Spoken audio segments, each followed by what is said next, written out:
여러분은 상상해 보신 적 있으신가요? 단 한마디의 말이 2천억이라는 어마어마한 금액을 날려버리는 순간을. 오늘 소개해 드릴 이야기는 서울 강남의 한 은행에서 실제로 일어난 충격적인 사건입니다. 낡은 옷을 입은 평범한 노인을 함부로 대했던 여직원의 실수가 은행 전체를 뒤흔들었죠. 그 노인의 정체는, 그리고 여직원의 운명은 지금부터 펼쳐질 이 이야기의 결말을 아직 아무도 예측하지 못했습니다. 서울 강남, 햇살이 유리창을 통해 은은하게 퍼지는 대형 은행 내부. 고급스러운 인테리어와 정중한 직원들의 응대가 이곳이 부유층을 위한 공간임을 암묵적으로 말해주고 있었습니다. 박노인은 78살의 나이에도 꼿꼿한 자세로 은행 입구에 들어섰어요. 단정하지만 낡은 옷차림, 손에는 세월의 흔적이 담긴 오래된 통장을 꼭 쥐고 있었죠. 그는 조용히 자신의 차례를 기다렸습니다. 대기석에 앉아 주변을 둘러보니 모두가 비싼 옷과 액세서리로 치장한 사람들 뿐이었어요. 박노인은 자신의 소박한 차림새가 문득 어색하게 느껴졌지만 오랜 세월 살아오며 외모로 사람을 판단하지 않는 법을 배웠기에 의연하게 자신의 순서를 기다렸습니다. 마침내 호출벨이 울리고 박노인은 VIP 창구로 안내되었어요. 창구에 앉아 지수라는 이름표를 단 젊은 여직원이 그를 맞이했습니다. 지수는 박노인의 외모를 위아래로 훑어보더니 순간 미세하게 눈썹을 찌푸렸어요.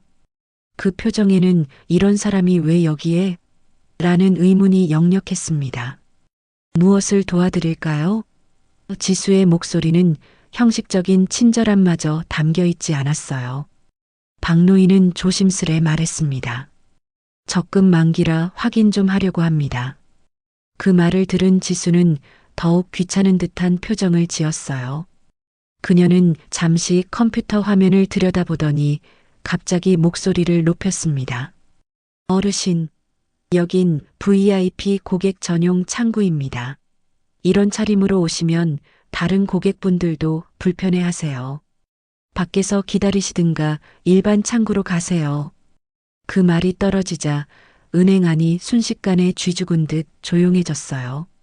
모든 시선이 박노인에게 쏠렸습니다. 그는 당황해 아무 말도 하지 못했죠.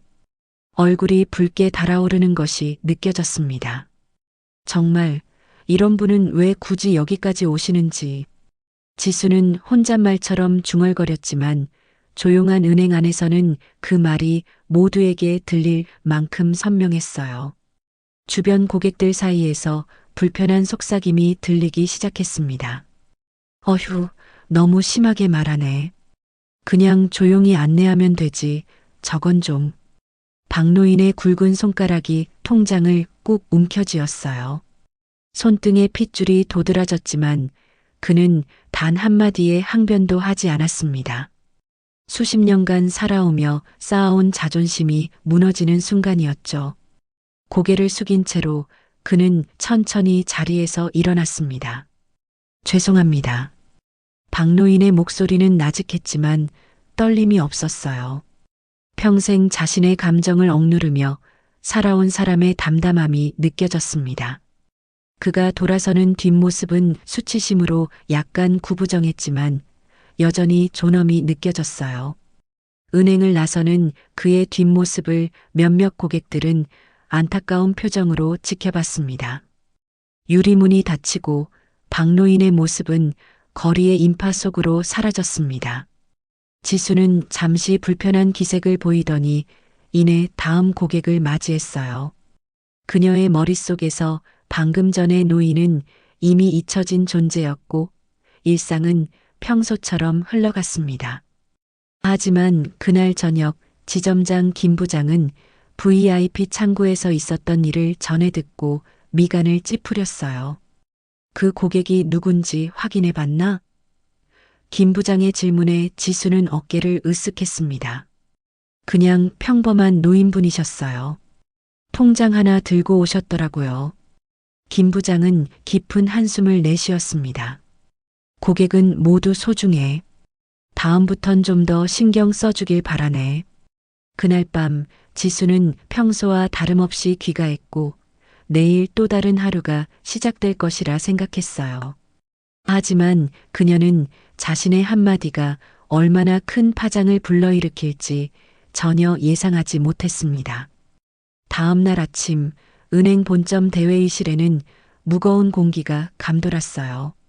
지역 총괄 본부장부터 여러 지점장들까지 평소에는 모이기 힘든 핵심 인사들이 긴급히 소집된 자리였습니다.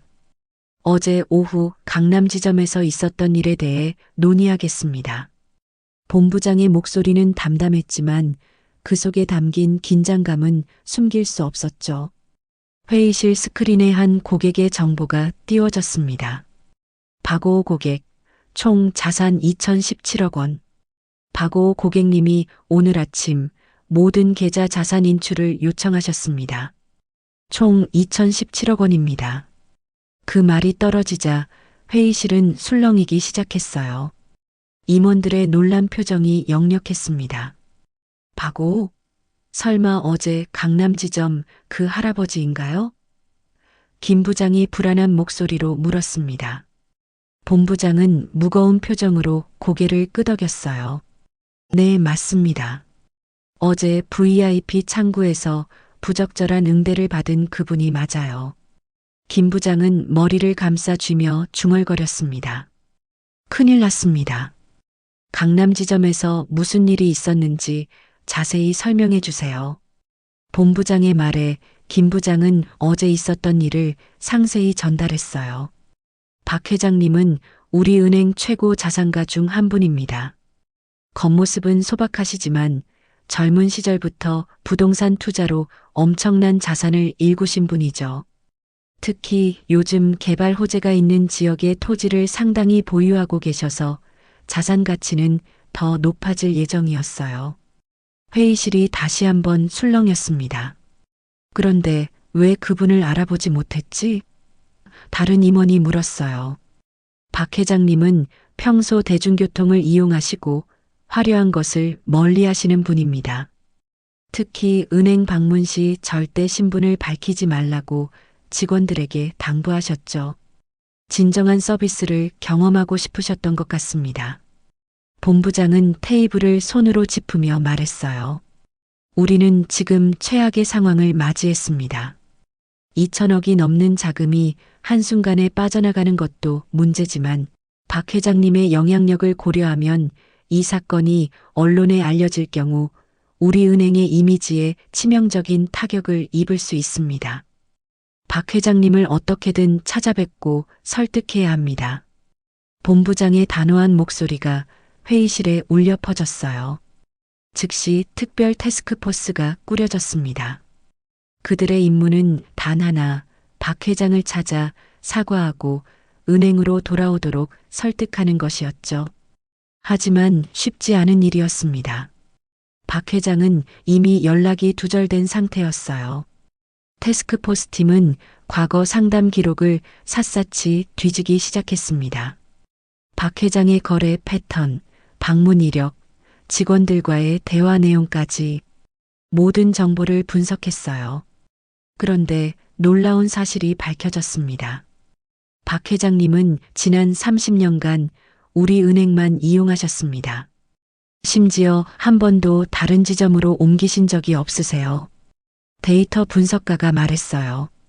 그런데 왜 갑자기 강남 지점을 방문하셨을까요? 김 부장이 궁금해했습니다. 최근 거래 내역을 보니 박 회장님은 요양원 설립을 준비 중이셨어요. 그것도 무료로 운영되는. 아마 그 자금을 확인하러 오신 것 같습니다. 이 말에 모두가 침묵했어요. 몇십억도 아닌 2천억을 사회에 환원하려 했던 노인의 선한 의도가 드러난 순간이었습니다. 어렵게 얻은 정보로 태스크포스 팀은 박 회장의 시골 자택을 찾아갔어요.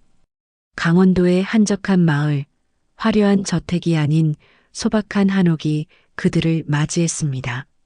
마당에는 박 회장이 직접 가꾸는 듯한 채소밭이 있었죠. 박 회장님, 저희는 은행에서 왔습니다. 김 부장이 조심스레 말을 건넸어요. 박 회장은 밭일을 멈추고 천천히 일어났습니다. 그의 표정에는 분노보다는 깊은 실망감이 서려 있었어요. 왜 왔소? 이미 다 정리했는데. 박 회장의 목소리는 담담했습니다. 어제 있었던 일 정말 죄송합니다. 저희의 잘못입니다. 김 부장이 고개를 숙였어요.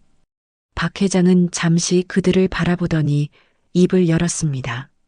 나는 돈은 많았지만 사람 대접은 못 받았소.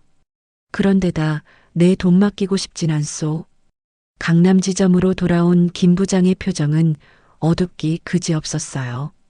그는 곧바로 지수를 회의실로 불렀습니다. 지수는 영문도 모른 채 긴장된 표정으로 회의실에 들어섰어요. 앉아봐. 김 부장의 목소리는 평소보다 무거웠습니다. 지수는 조용히 자리에 앉았어요. 회의실 테이블 위에는 한 고객의 파일이 펼쳐져 있었습니다. 그녀는 이 상황이 어제 있었던 일과 관련 있다는 것을 직감했죠. 어제 너가 응대했던 노인 기억하나? 김 부장이 물었어요. 지수는 머뭇거리며 대답했습니다. 네, 기억합니다. VIP 창구에 잘못 오신 분이었죠. 김 부장은 깊은 한숨을 내쉬었어요. 어제 너 때문에 우리가 2천억짜리 고객을 놓쳤어. 지수의 얼굴에서 핏기가 싹 가셨습니다. 무슨 말씀이신지. 그래, 너가 무시했던 그 노인은 박재성 회장님이셔. 자산이 2천억이 넘는 우리 은행 최고 VIP 고객이었어. 김 부장은 파일을 밀어 그녀 앞에 놓았어요. 오늘 아침 모든 자산을 인출하셨어. 지수는 믿을 수 없다는 표정으로 파일을 들여다봤습니다. 거기엔 박 회장의 모든 정보가 담겨 있었어요. 그의 자산 내역, 거래 이력, 그리고 은행과의 긴 인연. 설마 그 노인이요? 지수의 목소리가 떨렸어요. 그래. 너의 한마디, 한 표정이 은행 전체를 무너뜨렸어. 지수의 눈에 눈물이 고였습니다. 그녀는 자신이 저지른 실수의 무게를 온전히 느끼고 있었어요. 그분이 정말 2천억이 어떻게 그런 분을. 지수는 말을 잇지 못했습니다. 김 부장은 의자에 깊이 기대며 말했어요. 외모로 사람을 판단하면 안 되는 이유를 이제 알겠지? 박 회장님은 평생 검소하게 사시며 자산을 모으신 분이야. 그리고 그 돈으로 사회에 환원하려 하셨어. 지수의 얼굴에 후회와 자책의 감정이 교차했습니다. 제가 어떻게 해야 할까요? 김 부장은 잠시 생각하더니 말했어요. 박 회장님께 직접 사과해. 진심으로. 강원도로 가는 길, 지수의 마음은 무거웠어요. 차창 밖으로 스쳐 지나가는 풍경도 눈에 들어오지 않았습니다. 그녀의 머릿속은 어제의 기억과 오늘 알게 된 충격적인 사실로 가득 차 있었죠. 내가 어떻게 그런 말을 할 수 있었을까? 자신의 행동을 되돌아보는 순간 부끄러움이 밀려왔습니다. 마침내 박 회장의 집에 도착했어요. 소박하지만 정갈한 한옥은 마치 주인의 성품을 닮은 듯 했습니다. 지수는 떨리는 다리로 대문 앞에 섰어요. 누구세요? 마당에서 일하던 박 회장이 물었습니다. 지수는 그 순간 무릎을 꿇고 고개를 숙였어요. 어제 은행에서 죄송합니다. 박 회장은 지수를 알아보고 잠시 말없이 바라봤습니다. 그 침묵이 지수에겐 천마디 비난보다 무거웠어요. 일어나시오. 박 회장의 목소리는 의외로 담담했습니다. 하지만 지수는 일어날 수 없었어요. 눈물이 그녀의 볼을 타고 흘러내렸습니다. 정말 죄송합니다. 저는 겉만 보고 판단한 제 자신이 너무 부끄럽습니다. 지수의 목소리는 흐느낌으로 가득했어요. 제가 어떻게 그런 말을 할 수 있었는지 용서해 주세요. 박 회장은 묵묵히 지켜보았습니다. 그의 눈에는 분노보다는 깊은 연민이 담겨 있었어요.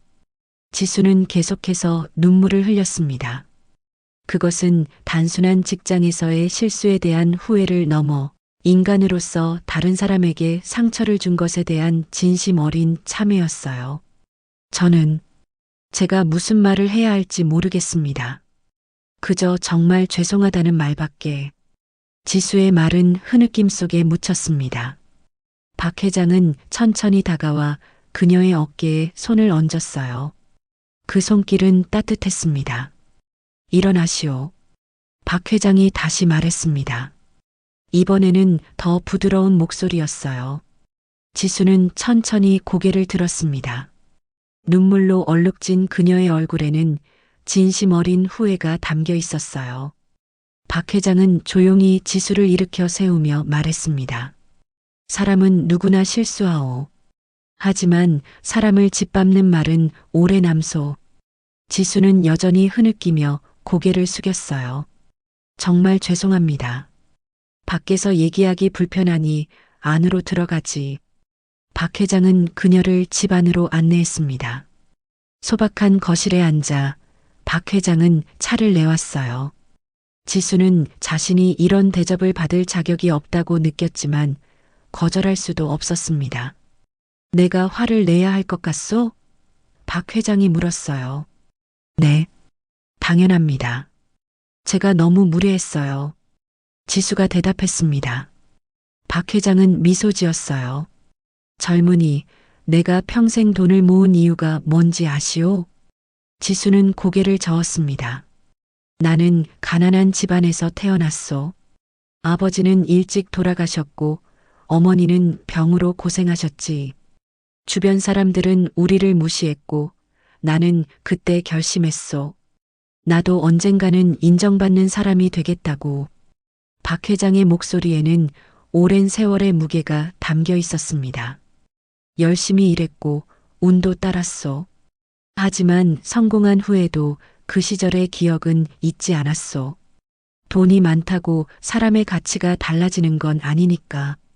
지수는 그의 말에 깊은 감동을 받았어요. 저는 그 사실을 잊고 있었습니다. 박 회장은 따뜻한 눈길로 그녀를 바라봤습니다. 진심이라면 그걸로 충분하오. 용서받지 못할 잘못은 없소. 다만 그 실수를 어떻게 바로잡느냐가 중요하지. 지수의 눈에서 다시 눈물이 흘러내렸습니다. 이번에는 감사의 눈물이었어요. 박 회장과의 만남 이후 지수는 완전히 달라졌어요. 그녀는 김 부장에게 자진해서 고객 응대 교육을 맡는 부서로 이동하겠다고 제안했습니다. 그리고 자신의 경험을 바탕으로 한 차별금지 응대 매뉴얼을 작성하기 시작했죠. 한편 사건은 언론에 보도되었습니다. 처음에는 2천억짜리 손님을 쫓아낸 은행이라는 부정적인 기사였지만 이후 박 회장의 인터뷰가 더해지며 상황이 반전되었어요. 그 직원이 직접 찾아와 진심으로 사과했소. 사람은 변할 수 있고 그 변화를 믿어주는 것이 중요하다고 생각하오. 박 회장의 너그러운 말에 여론도 점차 수그러들었습니다. 은행은 이 사건을 계기로 전 직원 대상 고객 존중 교육을 의무화했어요. 특히 지수가 이끄는 교육 프로그램은 큰 호응을 얻었습니다. 그녀의 첫 교육 시간, 지수는 떨리는 목소리로 말했어요. 그날 저는 사람을 돈보다 하찮게 봤습니다. 외모와 옷차림으로 그분을 판단했고 그것은 제 인생에서 가장 큰 실수였습니다. 다시는 같은 실수를 반복하지 않겠습니다. 몇 달이 지난 어느 날 은행 입구에 익숙한 모습이 나타났습니다. 박 회장이었어요. 그는 이번에는 어린 손녀의 손을 잡고 은행을 방문했습니다. 할아버지, 여기가 은행이에요? 어린 손녀가 호기심 어린 눈으로 물었습니다. 그래, 내 통장을 만들러 왔단다. 박 회장이 미소 지으며 대답했어요. 그들이 입구에 들어서자 지수가 직접 나와 맞이했습니다. 그녀의 표정에는 진심 어린 반가움이 담겨 있었어요. 어서 오십시오, 고객님. 기다리고 있었습니다. 지수가 정중하게 인사했습니다. 박 회장은 미소로 화답했어요. 이 아이의 첫 통장을 만들어 주시오. 아이에게 돈의 가치와 함께 사람의 가치도 알려주고 싶소. 지수는 고개를 끄덕이며 그들을 안내했습니다. 그녀의 눈에 맺힌 감사의 눈물이 은은하게 빛났어요. 그날 이후 박 회장은 인출했던 자금을 다시 은행에 예치했고 계획했던 요양원 설립도 진행했습니다. 그리고 그 요양원의 이름은 존중이었어요. 사람을 존중하는 마음이 모든 것의 시작임을 기억하기 위해서였습니다.